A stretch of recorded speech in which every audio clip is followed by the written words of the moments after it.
देखो स्टार्ट करते हैं। हम लोगों ने एल्डिहाइड को और कीटोन को पढ़ रखा था। आज हम लोग पढ़ेंगे कि कार्बोक्सिलिक एसिड क्या है, कितने प्रकार का है, कौन कौन सी समावताएं पाई जाती हैं और हमारे कोर्स में कौन कौन से प्रकार के एसिड हैं। अगर बेटा मैं एसिड की बात करता हूं, कहता है कार्बोक्सिलिक एसिड क्या होते हैं, पहले पढ़ेंगे कार्बोक्सिलिक एसिड को। कहता है जब किसी एराइल ग्रुप या एल्काइल ग्रुप, एराइल ग्रुप आप जानते हो वो बेंजीन से बना होता है, और एल्काइल ग्रुप वो वाला जिसका फॉर्मूला होता था कार्बन जितना में रखता था हाइड्रोजन दुगने से एक कैसा होता था, ज्यादा। तो अगर आपके पास कोई एल्काइल ग्रुप है या कोई आपके पास एराइल ग्रुप है, आप करोगे क्या, हाइड्रोजन को उससे हटाओगे और जो हाइड्रोजन हटेगा उसके स्थान पर एक कार्बोक्सिलिक ग्रुप लगा दोगे। जैसे ही हाइड्रोजन को हटाकर कार्बोक्सिलिक ग्रुप जोड़ दोगे, बनने वाला जो नया कंपाउंड होगा कहलाएगा कार्बोक्सिलिक एसिड। तो मैं दोबारा से रिपीट कर दूं, कार्बोक्सिलिक एसिड बनेगा कैसे। आपके पास एल्काइल या एराइल ग्रुप होगा, आप उसमें से हाइड्रोजन एटम हटा दोगे और हाइड्रोजन एटम को हटाने के बाद आप जैसे ही उस हाइड्रोजन एटम की जगह पर कार्बोक्सिलिक ग्रुप को रखोगे, जो भी यौगिक बनेगा कार्बोक्सिलिक एसिड कहलाएगा। और कार्बोक्सिलिक एसिड की अगर बात की जाए तो मैं इसके एग्जाम्पल भी लिखूं अगर, तो बेटा मेरे पास एक कंपाउंड है H सिंगल बॉन्ड COOH। हालांकि ये ना तो एल्काइल ग्रुप से है ना एराइल ग्रुप से है, लेकिन क्योंकि ये कार्बोक्सिलिक एसिड का प्रथम सदस्य है मैंने इसको लिखा है। अब मैं एक और एक कार्बोक्सिलिक एसिड के द्वितीय सदस्य की बात करूं तो मेरे पास एक और है एल्काइल ग्रुप हो गया और इस पे लगा हुआ COOH ग्रुप। अब देखो एल्काइल ग्रुप में मैंने जैसे ही COOH ग्रुप को जोड़ा तुरंत एक एसिड बनकर तैयार हुआ। आप जानते हो इसका नाम एसिटिक एसिड है। अभी एक और फॉर्मूला मेरे पास है, ये बेटा एराइल ग्रुप है, बेंजीन से मिलता है और इस पर मैंने एक जगह जैसे ही COOH जोड़ा ये भी कार्बोक्सिलिक एसिड बन गया और इसका नाम तो आप जानते हो बेंजोइक एसिड। बेंजोइक एसिड को एक प्रकार से और लिख सकते हैं C6H5COOH। तो बेंजोइक एसिड को ऐसे भी लिख सकते हैं, ऐसे भी लिख सकते हैं। तो बड़ा आसान सा एल्काइल या एराइल ग्रुप में से जैसे मैं हाइड्रोजन को हटाते हुए कार्बोक्सिलिक ग्रुप लगाऊंगा कार्बोक्सिलिक एसिड बनेगा। अब बात आती है कार्बोक्सिलिक एसिड होता कितने प्रकार के, तो मैंने उसको डिवाइड कर रखा है। सबसे पहले मैंने लिखा है कार्बोक्सिलिक ग्रुप, GP का मतलब ग्रुप, की संख्या के आधार पर कार्बोक्सिलिक अम्ल कितने प्रकार के होते हैं, 3। मतलब अगर किसी कार्बनिक फॉर्मूले पर एक बार COOH लगा है, पहला कार्बोक्सिलिक एसिड वो हो गया। कभी कभी फॉर्मूले पर 2 बार कार्बोक्सिलिक एसिड ग्रुप लगा होगा, COOH 2 बार आया होगा। और कभी कभी तो ऐसा भी एक फॉर्मूला आपको मिला होगा जिसमें COOH वाला ग्रुप कितनी बार आएगा, 3 बार आएगा। तो उस बेसिस पर मैंने देखा कि कार्बोक्सिलिक एसिड 3 प्रकार के होते हैं। उनमें से मैंने पहले को हेडिंग भी बनाया है मोनो कार्बोक्सिलिक एसिड। मोनो का मतलब होता है एक, कार्बोक्सिलिक एसिड का मतलब एक ऐसा कार्बोक्सिलिक एसिड जिसमें से COOH ग्रुप कितनी बार लगा है, 1 बार, क्योंकि मोनो का अर्थ होता है एक। मैंने लिखा भी उसकी डिफिनीशन कहता है वे कार्बोक्सिलिक एसिड जिनमें केवल एक COOH ग्रुप पाया जाता है, केवल एक बार ही COOH ग्रुप पाया जाएगा, हम ऐसे एसिड्स को क्या कहते हैं, मोनो कार्बोक्सिलिक एसिड। मैं एग्जाम्पल भी लिखूं, अगर बेटा एग्जाम्पल लिखते हैं तो मैं इन्हीं एग्जाम्पल को रिपीट कर देता हूं। कैसे, HCOOH, अगर आप इसको चेक भी करते हो आपको कार्बोक्सिलिक एसिड ग्रुप कितनी बार मिलता है, 1 बार। अगर मैं दूसरे कंपाउंड को पढ़ूं तो बेटा CH3COOH, बेटा इसमें को भी चेक करेंगे, इसमें भी तो कार्बोक्सिलिक एसिड ग्रुप 1 ही बार मिल रहा है। अभी और आगे चलेंगे बेटा तो हमारे पास एक कंपाउंड आएगा और C2H5, या आप इसको ऐसे भी लिख सकते हो CH3 single bond CH2 single bond COOH। अगर आप चेक करोगे इसमें देखोगे कार्बन तो 2 बार है, लेकिन जो कार्बोक्सिलिक ग्रुप है वो केवल कितनी बार है, 1 बार है। क्योंकि 1 बार है ये मोनो कार्बोक्सिलिक एसिड का एग्जाम्पल है। जहां बेटा इनके नाम को बताने वाली बात रहेगी तो हम लोग इनके नाम को पढ़ेंगे जब हम इनका नामकरण कर रहे होंगे। अभी मैं फॉर्मूले लिख दूंगा, जरूरत होगी तो नाम बता दिए जाएंगे, जरूरत नहीं होगी तो नाम नहीं बताए जाएंगे। वैसे मैं बता दूं अगर इनमें से फॉर्मिक एसिड, एसिटिक एसिड और इसको कहते हैं प्रोपियोनिक एसिड। फिलहाल ये हो गया मोनो कार्बोक्सिलिक एसिड। अब इसी के साथ आता है, कहता है दूसरा पार्ट क्या होता है, अगर आपने मोनो कार्बोक्सिलिक एसिड, अगर आपने कार्बोक्सिलिक एसिड ग्रुप को COOH की संख्या के आधार पर डिवाइड किया तो पहला तो हो गया मोनो कार्बोक्सिलिक एसिड, दूसरा क्या रहेगा, तो बेटा मैं दूसरा लिखता हूं, दूसरा है di carboxylic acid. Di carboxylic acid. अगर हमसे कोई पूछता है डाई कार्बोक्सिलिक एसिड क्या है, बेटा जस्ट यही परिभाषा डेफिनेशन जो मैंने मोनो कार्बोक्सिलिक एसिड पे लिखी थी, बस अब थोड़ा सा चेंज। क्या लिखेंगे, वे कार्बोक्सिलिक एसिड जिनमें सिंगल बॉन्ड COOH ग्रुप 2 बार आता है या 2 बार उपस्थित होता है, 2 बार उपस्थित होता है,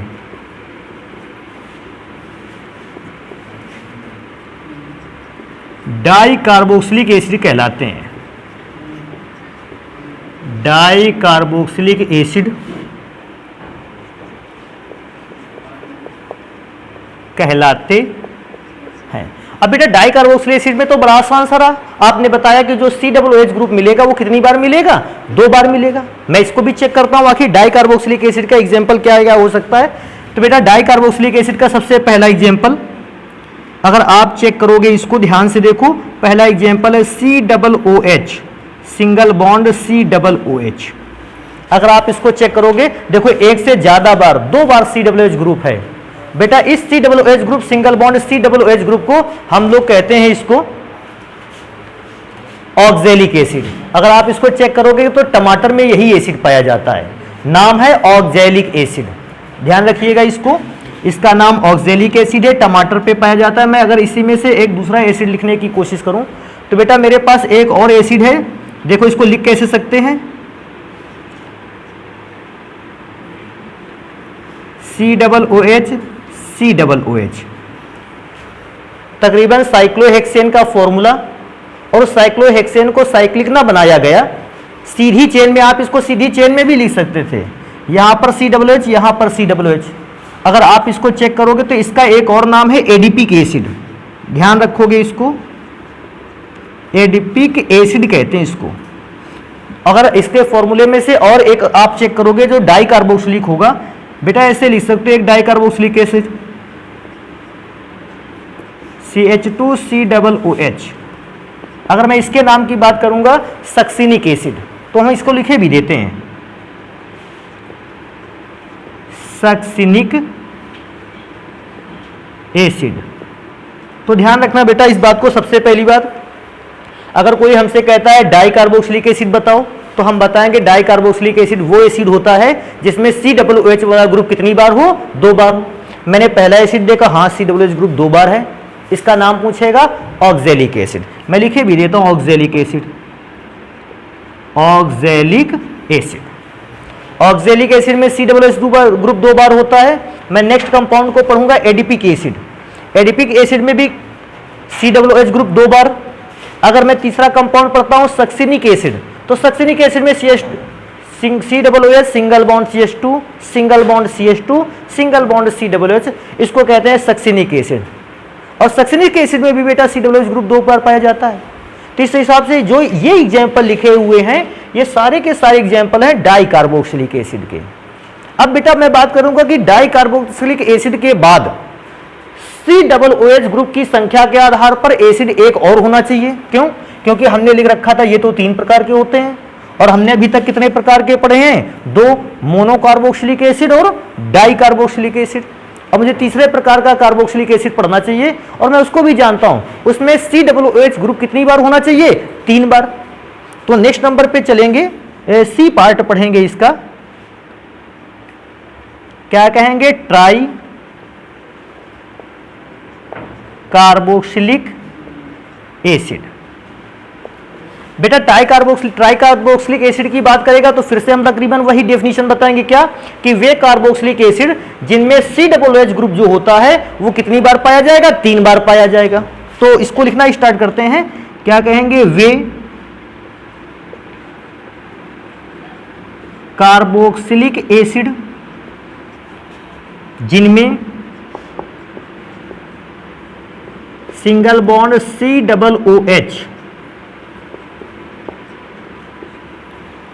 COOH समूह या ग्रुप आप कह सकते हो, ग्रुप लिखे देते हैं GP ग्रुप, 3 बार सम्मिलित रहता है, 3 बार पाया जाता है, सम्मिलित रहता है या होता है, 3 बार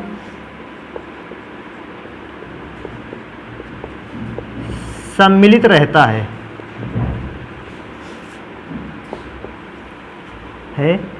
ट्राई कार्बोक्सिलिक एसिड कहलाता है। ट्राई कार्बोक्सिलिक एसिड कहलाता है। ट्राई कार्बोक्सिलिक एसिड कहलाता है। तो बेटा ये हो गया ट्राई कार्बोक्सिलिक एसिड का। नाम से तो बड़ी आसानी से पता है, मोनो का मतलब 1 बार COOH ग्रुप, डाई का मतलब 2 बार COOH ग्रुप, अगर ट्राई बोलता है तो 3 बार आपको COOH ग्रुप को यूज करना है। इसका भी एग्जाम्पल देखते हैं। तो बेटा इसका एक बहुत फेमस एग्जाम्पल है। कैसे लिखें इस फेमस एग्जाम्पल को? तो देखो ऐसे लिखते हैं CH2 COOH COOH। मैं लास्ट में चलता हूं इसको तो सिंगुलर COOH CH2 COOH और बेटा यहां पर लगा हुआ है OH ग्रुप। अगर मैं बात करूं कि ये कंपाउंड कौन सा है, बेटा आपने इसका नाम पढ़ा होगा, साइट्रिक एसिड या सिट्रिक एसिड।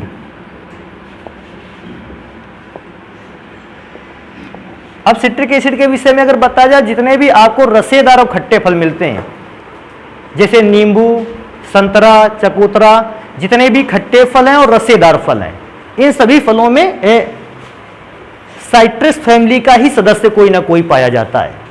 नींबू वगैरह पे तो खुद साइट्रिक एसिड पाया जाता है, आपने पढ़ा भी होगा। नींबू के खट्टे होने का कारण बोलता है साइट्रिक एसिड या सिट्रिक एसिड भी इसको कहते हैं। तो ये सिट्रिक एसिड का फॉर्मूला अगर मैं इसको चेक करूं, बेटा आप देखो COOH कितनी बार आया है? 3 बार। और क्योंकि COOH ग्रुप 3 बार आया है, हम समझ गए ये ट्राई कार्बोक्सिलिक एसिड का ही एक एग्जाम्पल है। तो बेटा अगर मैं दोबारा से रिपीट कर दूं, अगर कार्बोक्सिलिक एसिड के ग्रुप की संख्या के आधार पर हम लोग कार्बोक्सिलिक एसिड्स को डिवाइड करना स्टार्ट करते हैं, तो कार्बोक्सिलिक एसिड कितने प्रकार के पाए जाते हैं? 3 प्रकार के। मोनो कार्बोक्सिलिक एसिड जिनमें 1 बार COOH ग्रुप होता है, डाई कार्बोक्सिलिक एसिड जिनमें 2 बार COOH ग्रुप होता है, और तीसरा ट्राई कार्बोक्सिलिक एसिड जिनमें 3 बार COOH ग्रुप होता है। तो बेटा ये हो गया COOH ग्रुप की संख्या के आधार पर। अब मैं चलता हूं, पढ़ता हूं कि एल्काइल ग्रुप के आधार पर कार्बोक्सिलिक एसिड को कितने भागों में बांटा गया है। तो बेटा इसको यहां लिखेंगे, क्या लिखेंगे? ध्यान से देखिए, इसको लिखता है एल्काइल ग्रुप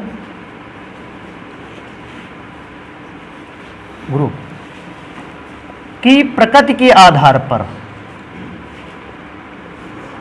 प्रकृति के आधार पर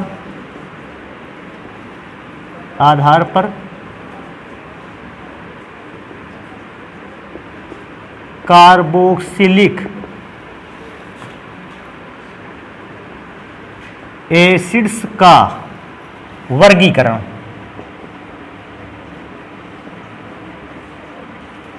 मतलब मुझे ये चेक करना है कि अगर एल्काइल ग्रुप के बेसिस पर कितने प्रकार का कार्बोक्सिलिक एसिड होता है। तो बेटा अगर मैं पढ़ूं कितने प्रकार का कार्बोक्सिलिक एसिड होता है, तो मुझे ये पता है कि ये भी 3 प्रकार का एसिड होता है। तो मैं इसको लिख भी देता हूं का वर्गीकरण अगर किया भी जाए तो 3 प्रकार के कार्बोक्सिलिक एसिड मिलते हैं। 3 प्रकार के कार्बोक्सिलिक एसिड मिलते हैं।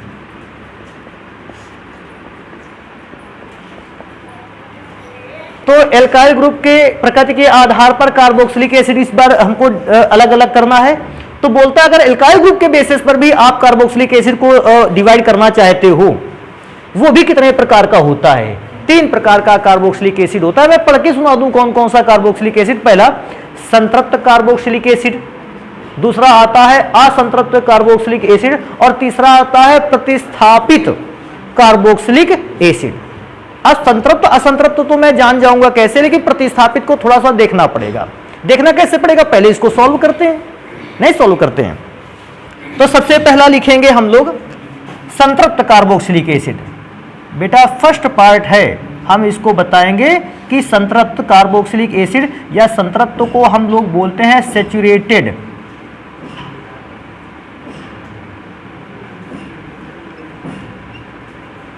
Carboxylic acid. बेटा आप इसको संतृप्त भी लिख सकते हो। अच्छा संतृप्त मैं कार्बोक्सिलिक एसिड को छोड़ दूं, आपने इसके पहले आर्टिकल पढ़ा होगा संतृप्त हाइड्रोकार्बन। आप सभी को पता है संतृप्त हाइड्रोकार्बन वे हाइड्रोकार्बन्स होते थे जिनमें केवल सिंगल बॉन्ड पाया जाता था एटम्स के बीच। अगर कभी किसी एटम्स में कार्बन और कार्बन के बीच ऐसा कभी मिला हम लोगों को कि कोई एटम डबल बॉन्डेड है, आप कह देते थे ये संतृप्त नहीं सर जी, ये कैसा है, असंतृप्त। तो आज भी यही है, संतृप्त कार्बोक्सिलिक एसिड का मतलब है एक ऐसा कार्बोक्सिलिक एसिड हमको निकाल के लाना है जिसमें कार्बन और कार्बन के बीच का बॉन्ड कैसा हो, सिंगल बॉन्ड हो। अगर वो बॉन्ड डबल हो गया तो फिर उसको तो हम असंतृप्त कहेंगे। तो संतृप्त को इस विशेष ध्यान रखना है संतृप्त के लिए कि संतृप्त कार्बोक्सिलिक एसिड वही कार्बोक्सिलिक एसिड है जिसमें कार्बन और कार्बन के बीच में कौन सा बॉन्ड पाया जाता है, सिंगल बॉन्ड पाया जाता है। तो हम उसको यहां बताएंगे संतृप्त कार्बोक्सिलिक एसिड क्या होता है, जिसको सैचुरेटेड कार्बोक्सिलिक एसिड भी कहते हैं। क्या लिखते हैं कि वे कार्बोक्सिलिक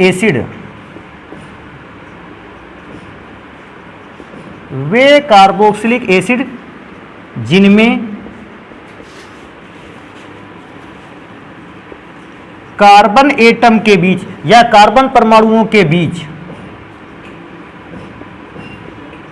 कार्बन एटम्स के बीच एकल बंध पाया जाता है। बेटा आपको याद होगा एकल बंध को आप क्या कहते थे, सिंगल बॉन्ड। एकल बंध पाया जाता है। बाकी तो आप समझते हो। आप इसके बाद क्या लिखोगे, संतृप्त कार्बोक्सिलिक एसिड कहलाते हैं। मैं वो चीज नहीं लिख रहा, समझ गए क्या लिखना है इसके बाद। ये मैंने लिख लिया सिंगल बॉन्ड पाया जाता है। अभी आप इसके बाद लिखोगे संतृप्त कार्बोक्सिलिक एसिड पाया जाता है या आप सैचुरेटेड कार्बोक्सिलिक एसिड कहलाते हैं, ऐसी बात बताओगे उसको। अब इसके बेटा एग्जाम्पल चेक करेंगे कि एग्जाम्पल इसका क्या क्या है। कोई सैचुरेटेड कार्बोक्सिलिक एसिड, तो बेटा मैं तो कहता हूं सिंगल बॉन्ड वाला कोई भी एसिड लेके आ जाओ, सैचुरेटेड है। मेरे पास एक एसिड है बेटा, इसको देखेंगे हम लोग। एसिड कैसे, फेमस एसिड भी तो है ये। अभी मैं क्या चेक करता हूं, कार्बन और कार्बन के बीच एक बॉन्ड बना हुआ है, वो सिंगल बॉन्ड है, हाँ संतृप्त कार्बोक्सिलिक एसिड है। बेटा मेरे पास एक और फॉर्मूला आपके पास लिख सकते हैं, HCOOH। अभी कह रहे सर जी इसमें भी क्या है, बेटा इसमें भी तो कार्बन नहीं है, कोई प्रॉब्लम नहीं, कार्बन नहीं है, फिर भी हाइड्रोजन और कार्बन के बीच में कौन सा बॉन्ड पाया जा रहा है, सिंगल। ये भी संतृप्त की श्रेणी में ही जाता है। अगर कहीं कार्बन होता तो वो कार्बन इससे सिंगल बॉन्ड के थ्रू ही जुड़ता है, नहीं उसकी बात भी नहीं करेंगे, लेकिन आएगा सैचुरेटेड कार्बोक्सिलिक एसिड में से भी। अगर एक और मैं एसिड की बात करूं बेटा, मेरे पास थोड़ा सा बड़ा है ये फॉर्मूले पर, CH2 बेटा, CH2 सिंगल बॉन्ड COOH। बहुत सारे कार्बन एटम एक सीरीज में कनेक्ट हुए, लेकिन मैंने देखा कि जितने भी कार्बन एटम ये कनेक्ट हुए, सारे के सारे कार्बन एटम सिंगल बॉन्ड के थ्रू ही कनेक्ट हुए।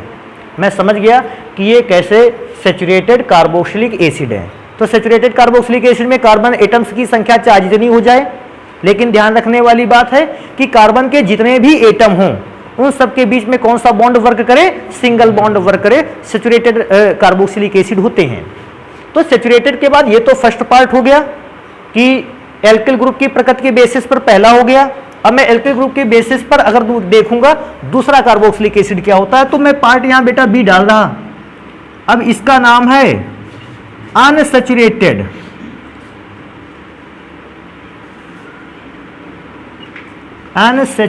Carboxylic acid. Unsaturated carboxylic acid क्या होता है? अच्छा बेटा अनसैचुरेटेड कार्बोक्सिलिक एसिड क्या होगा, जिनमें कार्बन और कार्बन के बीच में या तो डबल बॉन्ड पाया जाएगा और या कार्बन कार्बन के बीच में कौन सा बॉन्ड पाया जाएगा, ट्रिपल बॉन्ड पाया जाएगा। तो इसको लिखते हैं सबसे पहले। तो बेटा मैं लिखता हूं कि वे कार्बोक्सिलिक एसिड जिनमें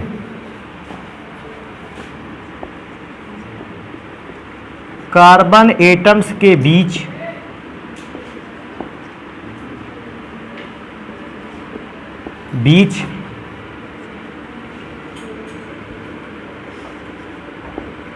द्विबंध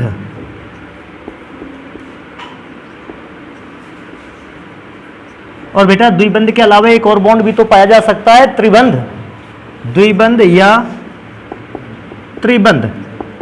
बेटा द्विबंध को कहते हैं डबल बॉन्ड और त्रिबंध बंध को कहते हैं ट्रिपल बॉन्ड। पाया जाता है। और बेटा अगर ऐसा कभी होता है कि कोई हमें ऐसा कार्बोक्सिलिक एसिड मिल जाए जिसमें कार्बन एटम के बीच में कैसा बॉन्ड पाया जाए, द्विबंध या त्रिबंध, तो जब कार्बन एटम के बीच द्विबंध या त्रिबंध पाया जाता है हम तुरंत जान जाते हैं ये अनसैचुरेटेड अनसैचुरेटेड कार्बोक्सिलिक एसिड है। इसका भी एग्जाम्पल चेक कर लेते हैं। तो बेटा इसका एग्जाम्पल चेक करेंगे, मैं यहां लिखता हूं एग्जाम्पल। बेटा पहला एग्जाम्पल है CH2 double bond CH single bond COOH। अभी अगर मैं चेक करता हूं तो बेटा देखो कहीं पर अगर C और C के बीच में सिंगल बॉन्ड भी है, लेकिन अगर पूरी सीरीज में से आपने चेक किया, पूरी सीरीज में कहीं पर भी अगर एक जगह भी कार्बन और कार्बन के बीच में डबल बॉन्ड मिल जाता है तो हम ये समझ गए कि ये अनसैचुरेटेड कार्बोक्सिलिक एसिड है। फिर से मैं इस बात को रिपीट कर दूं, अगर आपने देखा कि हमारा एक कार्बोक्सिलिक एसिड है उसमें हर जगह सिंगल बॉन्ड ही लगा हुआ है, लेकिन अगर पूरी सीरीज में कहीं पर भी एक बार भी कम से कम अगर डबल बॉन्ड आ गया, मैंने पूरे को ध्यान दिया, एक बार डबल बॉन्ड आ गया, अगर मैं इसको एक बार भी डबल बॉन्ड देख लेता हूं तो हम जानते हैं कि ये भैया अनसैचुरेटेड कार्बोक्सिलिक एसिड ही है। बेटा इसको अगर ध्यान दें तो इसका नाम है एक्राइलिक एसिड। तो बेटा CH2 double bond CH single bond COOH acrylic acid है। और ध्यान रखने वाली बात है क्योंकि कार्बन और कार्बन के बीच में एक बार भी डबल या ट्रिपल बॉन्ड मिल गया तो ऐसी सिचुएशन पर जो भी एसिड बनेगा वो अनसैचुरेटेड रहेगा कार्बोक्सिलिक एसिड। बेटा मेरे पास एक और एग्जांपल, इसको चेक करेंगे, देखो CH3 single bond CH double bond CH single bond COOH। अगर इसको भी मैं चेक करूं तो बेटा इसको चेक करने पर मुझे मिलता है क्या है कि कार्बन तो पूरी सीरीज पर अगर देखा जाए 4 हैं, लेकिन मैंने देखा हर जगह यहां पर भी सिंगल बॉन्ड है, यहां पर भी सिंगल बॉन्ड है, लेकिन एक ऐसी पोजीशन मिली मुझे जहां पर डबल बॉन्ड था और उस डबल बॉन्ड के पाए जाने के कारण मैंने देखा अरे डबल बॉन्ड है, हमने तुरंत बताया ये असंतृप्त कार्बोक्सिलिक एसिड कह सकते हो या ऐसे कह सकते हो कि अनसैचुरेटेड कार्बोक्सिलिक एसिड। दोनों में से जो कहेगा आप उस दोनों सही हैं, एक हिंदी में है और एक अंग्रेजी में है। तो अगर इस टाइप का कभी एसिड मिल जाता है आपको, आप बताओगे अनसैचुरेटेड कार्बोक्सिलिक एसिड आपने बनाकर तैयार किया है। तो ये 2 प्रकार का ए और बी पार्ट तो कंप्लीट होता है, लेकिन एक मेरे से छूटा जा रहा है, कौन सा पार्ट, जिसको कहता है कि एक और प्रकार का एसिड होता है प्रतिस्थापित या प्रतिस्थापनीय कार्बोक्सिलिक एसिड। तो उस प्रतिस्थापित कार्बोक्सिलिक एसिड को चेक करते हैं, उसको कैसे पहचानेंगे बेटा, ये सी पार्ट पर मैं लिखूंगा उसको, तो उसको चेक करेंगे। प्रतिस्थापित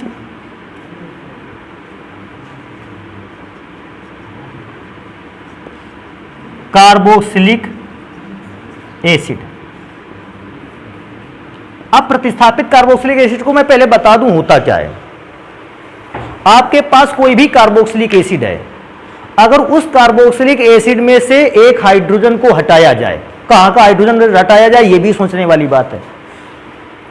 COOH ग्रुप का हाइड्रोजन नहीं हटाना है, ये वाला हाइड्रोजन नहीं हटेगा, ये हाइड्रोजन हट गया तो बेटा देखो सोचने वाली बात है, ये हाइड्रोजन ही आयन में टूटता है, एसिड बनाता है, तब हम जानते हैं ये एसिड है। अगर इसी को हटा दिया तो एसिडिक नेचर क्या हो गया, खत्म, तो वो हाइड्रोजन नहीं हटेगा।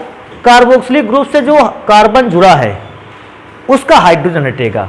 अगर बेटा ऐसी सिचुएशन में वहां का हाइड्रोजन हटे और उस हाइड्रोजन की जगह पर कोई दूसरा एटम लग जाए या कोई दूसरा एटम ना लग के कोई ग्रुप लग जाए, इसका मतलब हमने हाइड्रोजन को प्रतिस्थापित कर कोई दूसरा एटम या ग्रुप रखा, क्योंकि हाइड्रोजन को प्रतिस्थापित करके कोई दूसरा एटम या ग्रुप रखा गया, हमने इसका क्या नाम रखा? प्रतिस्थापित कार्बोक्सिलिक एसिड। मैं दोबारा से रिपीट कर दूं, प्रतिस्थापित कार्बोक्सिलिक एसिड कैसे कहेंगे उसको? एक कार्बोक्सिलिक एसिड है, उसमें एल्काइल या एराइल ग्रुप का मैंने लिया भाग, उसमें से एक हाइड्रोजन हटाया और उसकी जगह पे दूसरा कोई एटम या ग्रुप रख दिया।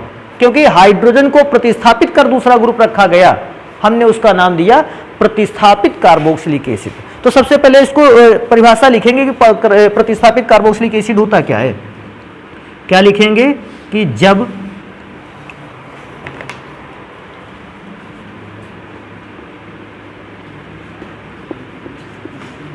किसी कार्बोक्सिलिक एसिड से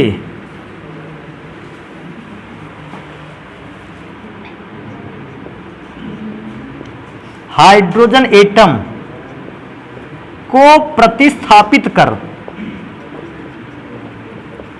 हाइड्रोजन एटम को प्रतिस्थापित कर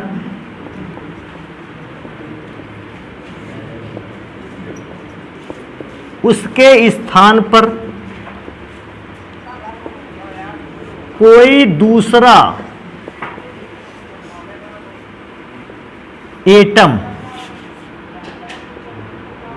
या ग्रुप, जीपी का मतलब है ग्रुप, रख दिया जाए,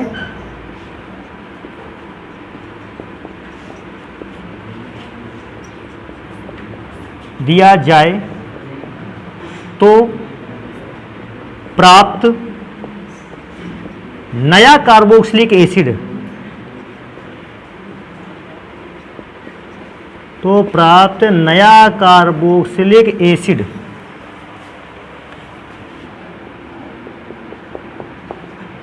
प्रतिस्थापित कार्बोक्सिलिक एसिड कहलाता है।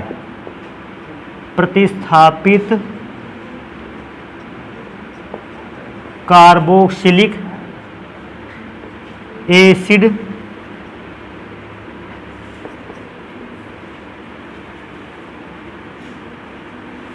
कहलाता है। तो मैंने उसको लिखा भी बेटा, क्या लिखा कि जब किसी कार्बोक्सिलिक एसिड से हम हाइड्रोजन एटम को क्या करते हैं? प्रतिस्थापित, हटा देते हैं। किसके द्वारा प्रतिस्थापित करते हैं? मैंने बताया, उसके स्थान पर क्या रख देते हैं? या तो दूसरा एटम रख दिया जाएगा और या ग्रुप रख दिया जाएगा। अब एक जगह इस जगह शब्द आता है ग्रुप। मैं बताऊं, अगर हाइड्रोजन को हटाकर क्लोरीन रख दिया जाए, सोचो एक हाइड्रोजन हटा, केवल एक एटम लगा क्लोरीन, हमने कहा हटाकर एटम रख दिया, हाइड्रोजन को हटाकर क्लोरीन एटम रख दिया। लेकिन सोचने वाली बात है, अगर H को हटाकर OH को रख दिया जाए तो बेटा चेक करेंगे क्या OH एटम है? ना, इसमें से कितने एटम लग गए? 2। और एक से ज्यादा अगर एटम लग जाए तो फिर हम बेटा उसको एटम नहीं बोलते बल्कि क्या बोलते हैं? ग्रुप। वैसे भी ग्रुप आप जानते होंगे, एक बच्चा खड़ा है, आप कहोगे कि कोई एक स्टूडेंट वहां है, अगर एक से ज्यादा स्टूडेंट हो जाए तो आप क्या बताते हो? कहते हो पूरा ग्रुप बना हुआ है उधर स्टूडेंट्स का। तो इसका भी ग्रुप बना हुआ है, O का H के साथ ग्रुप बना हुआ है। तो ध्यान रखेंगे कि एटम अकेला रहेगा और ग्रुप में क्या हो सकता है कि एक से ज्यादा एटम सम्मिलित हो सकते हैं। जैसे मैंने क्या सोचा, ऐसा थोड़ा सा ध्यान देते हैं। H को हटाया, मैंने उस H की जगह पर लगा दिया NO2। अभी सोचने वाली बात है, हाइड्रोजन को हटाकर NO2 को लगा देना, इसका अर्थ है आपने एटम को हटाया, क्या एटम लगाया या ग्रुप को लगाया उस जगह पर? तो बेटा बात आती है कि हमने एटम को हटाया जरूर, लेकिन एक से ज्यादा एटम होने की वजह से हम उसको एटम नहीं बल्कि क्या कहेंगे? ग्रुप कहेंगे। तो बेटा ग्रुप को इस बात को समझ गए कि ग्रुप किसको कहते हैं। तो नेक्स्ट इसका एग्जाम्पल चेक करते हैं। क्या चेक करते हैं? एग्जाम्पल बेटा, अगर हमारे पास एसिटिक एसिड हो, सभी लोग जानते हैं एसिटिक एसिड, मैं क्या कर रहा हूं, इससे एक हाइड्रोजन को हटाऊंगा। बेटा एक हाइड्रोजन हटाएंगे तो हाइड्रोजन कितने हो जाएंगे? 2 CH2 सॉरी। और बेटा CH2 हटाकर एक H की जगह पर मैंने क्या लगा दिया? OH। आप ऐसा भी कर सकते हो, प्रॉब्लम मत लेना इससे टेंशन। क्या नहीं टेंशन लेना कि CH3 था, अब तुमको लगने लगा सर जी OH बीच में कहां फंसा दिया, आप नीचे लिख लो। अब इससे तो प्रॉब्लम नहीं है, सेम फॉर्मूले हैं दोनों, इससे प्रॉब्लम बिल्कुल इसलिए नहीं होनी चाहिए। रीजन है वहां भी यही काम किया गया, एक हाइड्रोजन हटाया और उसकी जगह पर OH नाम का ग्रुप यहां लगा दिया। पूछेगा सर जी ये कौन सा फॉर्मूला, अभी ये फॉर्मूला बदल गया, ग्लाइकोनिक अम्ल, ग्लाइकोलिक अम्ल या ग्लाइकोलिक एसिड, तो ग्लाइकोलिक एसिड बन गया। अब मैं एक काम और करता हूं कि इसका एक और फॉर्मूला लिखता हूं जिसमें से एक और हाइड्रोजन को क्या किया जाएगा, हटाया जाएगा। तो आप इसके हाइड्रोजन को अगर हटाने की कोशिश करें तो आपने तो एक फॉर्मूला पहले से भी लिख रखा है, मुझे एग्जाम्पल याद है, देखो ये साइट्रिक एसिड, कार्बोक्सिलिक एसिड था और उस कार्बोक्सिलिक एसिड में सिंगल बॉन्ड भी थे, चलो ठीक है। और बेटा एक हाइड्रोजन जो यहां हुआ था उस हाइड्रोजन को आपने क्या किया, हटाया, और उस हटे हुए हाइड्रोजन की जगह पर कौन सा ग्रुप लगा दिया, OH। तो आपने हाइड्रोजन को हटाकर कोई दूसरा ग्रुप सम्मिलित किया, इसका मतलब यह भी कैसा है, प्रतिस्थापित कार्बोक्सिलिक एसिड है, क्योंकि एक एग्जाम्पल तो मैंने यहां बता दिया है। अगर आप चाहें तो एक एग्जाम्पल ये भी तो उसी का है, तो आप इसको ऐसे भी बोल सकते हैं कि साइट्रिक एसिड जो है वो भी अगर देखा जाए प्रतिस्थापित कार्बोक्सिलिक एसिड का एग्जाम्पल है। या आप ऐसा भी कर सकते हो, बेटा मेरे पास जैसे कोई एसिड है, मेरे पास एसिटिक एसिड ही है, लेकिन हमने क्या किया, हमने एक H को हटाया और उसकी जगह पे किसको लगा दिया, Cl को लगा दिया। नाम कैसे पढ़ेंगे, क्योंकि क्लोरीन लगा हुआ है, काय के फॉर्मूले पर, एसिटिक एसिड के फॉर्मूले पर, क्लोरो एसिटिक एसिड। ऐसे भी बच्चे बोल सकते हैं क्लोरीन कितना लगा है, एक, मोनोक्लोरो एसिटिक एसिड, मोनो का मतलब एक बार, क्लोरो का मतलब क्लोरीन, एसिटिक एसिड का मतलब है एक क्लोरीन एसिटिक एसिड पर जोड़ दिया गया है, यह भी तो प्रतिस्थापित कार्बोक्सिलिक एसिड ही है। तो बेटा ये हो गए कार्बोक्सिलिक एसिड के प्रकार।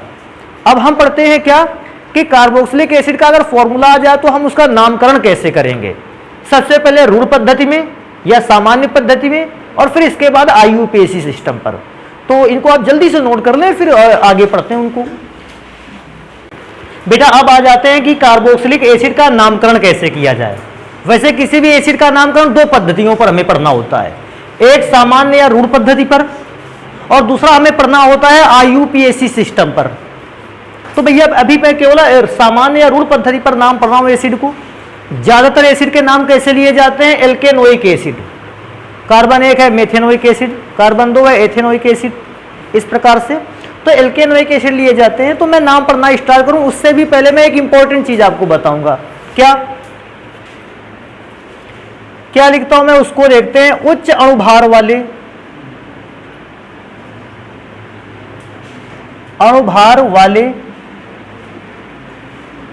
कार्बोक्सिलिक अम्लों को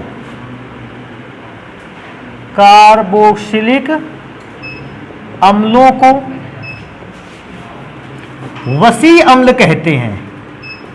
वसीय अम्ल, या बेटा इसको एक और नाम से जानते हैं, फैटी एसिड।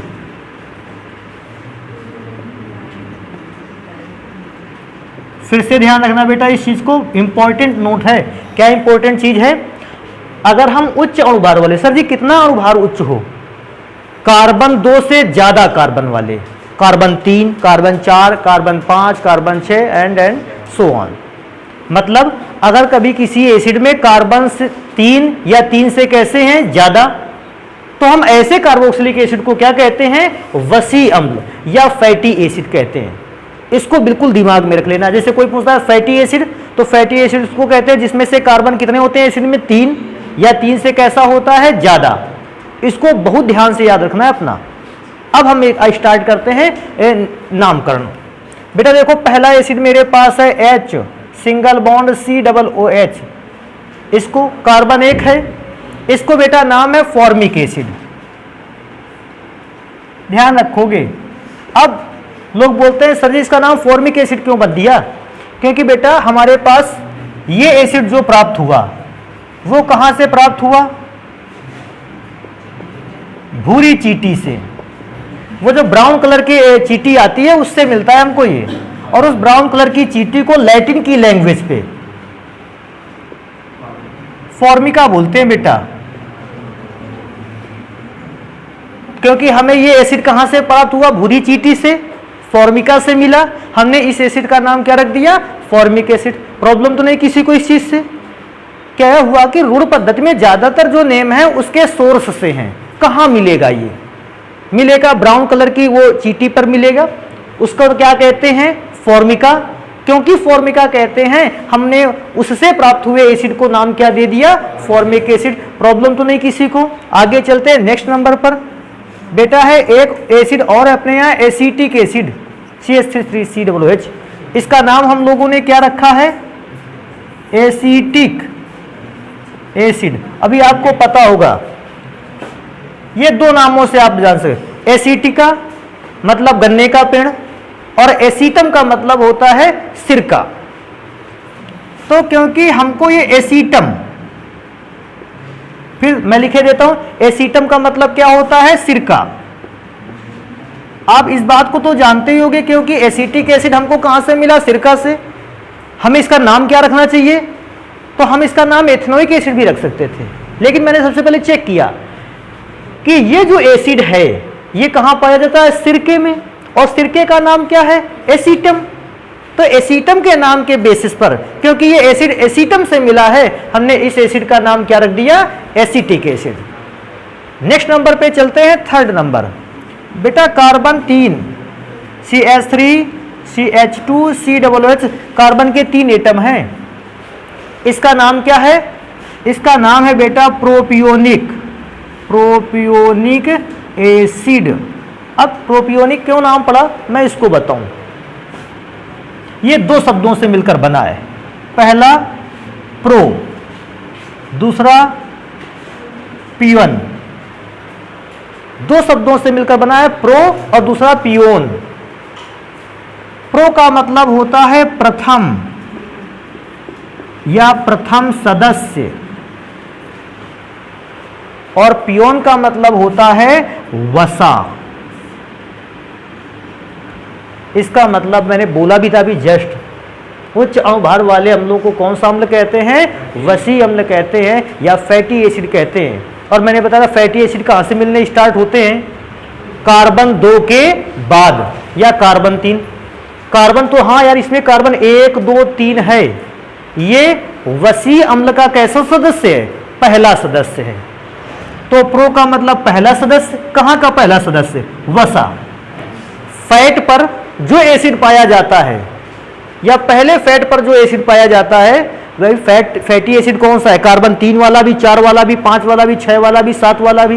तो ये एसिड कौन से सदस्य से मिल रहा है, कार्बन 3 अर्थात पहले सदस्य से मिल रहा है, क्योंकि वसा के अम्ल यही से स्टार्ट होते हैं कार्बन 3 से। इसलिए मैंने लिखा है प्रो का मतलब प्रथम सदस्य, पियोन का मतलब वसा, क्योंकि वसा के पहले सदस्य से प्राप्त एसिड है, फैट के पहले सदस्य से प्राप्त एसिड है। मैंने इसका नाम दोनों को मिलाकर रखा प्रोपियोनिक एसिड। प्रॉब्लम तो नहीं है कोई इसमें से। नेक्स्ट पे चलेंगे, थर्ड नंबर था बेटा, अभी फोर्थ नंबर की बात करेंगे। अभी कार्बन 4 रखते हैं, CH3 single bond CH2 single bond CH2 single bond COOH। अभी आगे चलेंगे तो बेटा नेक्स्ट इसका नाम क्या है, तो इसका नाम है बेटा ब्यूटायरिक एसिड। ब्यूटायरिक। अब सर जी ब्यूटायरिक क्यों नाम दिया, क्योंकि बेटा ये एसिड मक्खन में पाया जाता है। पूछेगा ये एसिड कहां पाया जाता है, आप बताओगे कहां पाया जाता है, मक्खन। मक्खन के तो दो नाम है, मक्खन या इसको बटर भी तो कहते हैं, और बटर में पाया जाना, सॉरी थोड़ा सा, ब्यूटाइरम।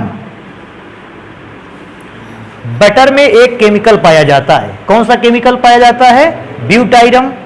और उस ब्यूटाइरम, वो ब्यूटाइरम जो कंपाउंड है वो एक प्रकार के एसिड को जनरेट करता है। वो एसिड कौन सा है, ब्यूटायरिक एसिड। फिर से ध्यान रखा, मक्खन या बटर में कौन सा पदार्थ पाया जाता है, ब्यूटाइरम, या मक्खन या बटर को कुछ लोग कहते भी हैं ब्यूटाइरम, और ब्यूटाइरम शब्द से बनकर तैयार हुआ क्या, ब्यूटायरिक एसिड। नेक्स्ट नंबर पे चलेंगे। वैसे तो अपने यहां इतने ही सदस्यों का काम है, लेकिन थोड़ा सा और अपनी इंफॉर्मेशन बढ़ा देते हैं। फिफ्थ नंबर है CH3 CH2 CH2 CH2 COO। CH। अभी मैं चेक करता हूं, कार्बन 4 है, इसको बेटा कहते हैं वैलेरिक एसिड। हाँ, वैलेरिक एसिड कहां से बना है? वैलरम या वैलर नामक शब्द से, वैलर या वैलेरम नामक शब्द से बना है ये मिलकर। और वैलेरम का मतलब या वैलर का अर्थ क्या होता है? पौधों की जड़। ये एसिड ज्यादातर कहां पाया जाता है? पौधों की जड़ में। और क्योंकि पौधों की जड़ में पाया जाने वाला एसिड है, और पौधों की जड़ को क्या कहते हैं? वैलेरम। अब कहोगे सर ये नया शब्द है, क्योंकि बेटा ये लैटिन लैंग्वेज का शब्द है। पौधों की जड़ को वैलेरम कहते हैं, और वैलेरम में जो एसिड पाया जाता है उस एसिड का नाम हमने क्या रखा? वैलेरिक एसिड। तो पौधों की जड़ से जो प्राप्त होता है एसिड उसको हम क्या कहते हैं? वैलेरिक एसिड। कभी कभी तुमने देखा होगा एक पेड़ होता है कुश का पेड़, खेतों में होता है, आपके पैर पे लग जाता है, बहुत दर्द करता है।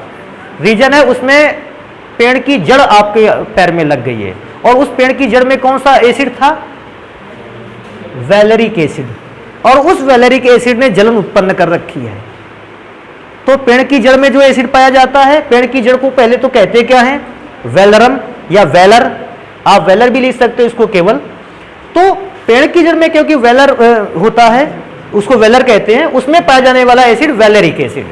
बेटा एक और नंबर पढ़ेंगे इसमें से, 6वां number, CH3 CH2 CH2 CH2 CH2 1 2 3 4 5 CH2 COOH।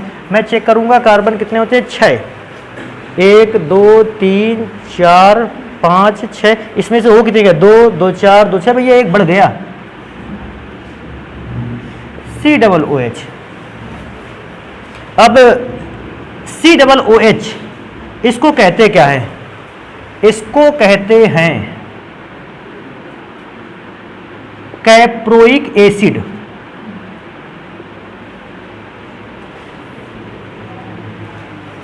अब कैप्रोइक एसिड बना किससे है? या तो कैप्र से या कैप्रम से। आप कैप्र लिख सकते हो, और या फिर आप ऐसा भी लिख सकते हो कैप्रम। बेटा कैप्रम या कैप्र, मैं कैप्रम लिखे देता हूं। कैप्रम वैसे अगर देखा जाए तो बकरी से प्राप्त दूध को, बकरी से प्राप्त दूध को कैप्र या कैप्रम कहते हैं। अब क्योंकि अभी मैं क्या सोचता हूं, बकरी के दूध से प्राप्त एसिड केमिकल को, बकरी से प्राप्त दूध को क्या कहते हैं? कैप्र या कैप्रम। और इस कैप्र या कैप्रम में जो एसिड होता है, या बकरी के दूध में जो एसिड होता है, उस एसिड को मैंने क्या नाम दिया है? Caproic acid. तो ये जितने भी बेटा एसिड के नाम है, ये उनके सोर्स के बेसिस पर दिए गए हैं। हाँ, एक मैं नाम और एक्स्ट्रा करना चाहूंगा, जोड़ना चाहूंगा, जो इन सब नामों से अलग है। क्योंकि आपने पिछले क्लासेस पर भी कई रूल पद्धति या सामान्य पद्धति के नाम पर रखे हैं। मैं एक केमिकल का नाम बताऊंगा और उसी के अकॉर्डिंग आपको रूल पद्धति में अन्य नाम भी जोड़ने हैं। ये तो सिंपल एसिड हो गए। सिंपल एसिड क्यों? अच्छा बताओ, इसमें से तो केवल सीधे कार्बन पर केवल एसिड बना हुआ था, ना कोई ग्रुप ऊपर की ओर है, ना कोई ग्रुप नीचे की ओर है। देखने वाली बात है, मेरे पास अगर ऐसा एसिड लिख के आ जाता है और यहां पर क्या ग्रुप लगा है? OH। OH को लगाने के लिए आपने एक H को क्या किया होगा? हटाया होगा। अगर हम इसका नाम पढ़ना चाहें, देखो ध्यान दो, ये कार्बोक्सिलिक ग्रुप हो गया। रूढ़ पद्धति का नाम पढ़ रहा मैं, IUPAC का नहीं। IUPAC का नाम होता तो 1 2 3 नंबर डालते। रूढ़ पद्धति का है तो कार्बोक्सिलिक ग्रुप से जुड़े कार्बन को अल्फा, और इसको क्या नाम देंगे? बीटा। बेटा इसका नाम क्या पढ़ोगे? बीटा पोजीशन पर क्या है? हाइड्रोक्सिल। हम नाम देंगे बीटा हाइड्रोक्सी। अभी चेक करेंगे बीटा पे हाइड्रोक्सी कार्बन कितना है सीधी लाइन पे? 3। कार्बन 3 को क्या कहते थे? कार्बन 3 है क्या? तो कार्बन 3 को प्रोपेनोइक एसिड बोलते थे ना, प्रोपियोनिक एसिड। तो भैया इसको लिखेंगे प्रोपियोनिक एसिड। मतलब मेरे कहने का मतलब ये है, इसमें क्या चलेगा? Alpha beta gamma. इनको आप नोट कर लें। फिर नेक्स्ट हम लोग जब क्लास लगेगी तो पढ़ेंगे कि समावयवताएं कौन कौन सी होती है एसिड में।